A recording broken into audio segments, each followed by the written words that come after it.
So we put the 5, 6 on the number line on the fraction bar above, but we can do this on right on the number line. So 5 out of 6, what we can do is again divide up the number line into 6 equal pieces here. So half, I can divide it into 6 equal pieces. And so that's 1, 6, 2, 6, 3, 6, which is a half. And that's equal to 3 out of 6. 4, 6, and 5, 6 then is going to be represented by that point on the number line. Okay, so it does, remember that fractions are part-whole ratio, but they also do represent numbers on a number line.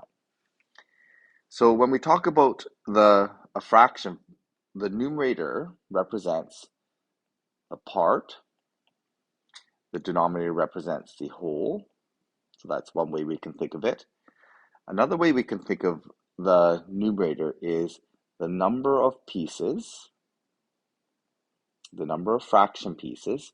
So here we can think of every piece that's shaded is a fraction piece that I want, and the denominator then represents the number of pieces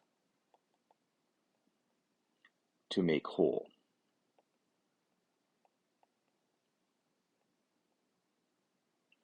Okay.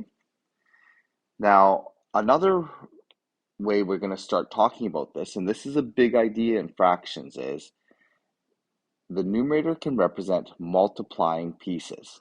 And again, remember we talked about the fraction is a times divide relationship. Well, we're going to say that the numerator is times. And we're going to also say that the denominator then would represent any divide pieces. So divide is on the bottom, times is on the top.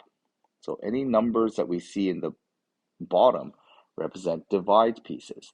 Any numbers that we see in the top, the numerator represents times pieces. Okay, so this is another way, it's going to be a very useful way to look at a fraction when we start doing any operations with fractions. So the part whole is a good way to understand it.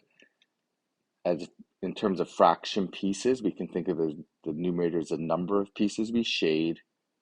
The bottom is a number of pieces that make up the whole. And we can also think of the numerator as times and the denominator as divide.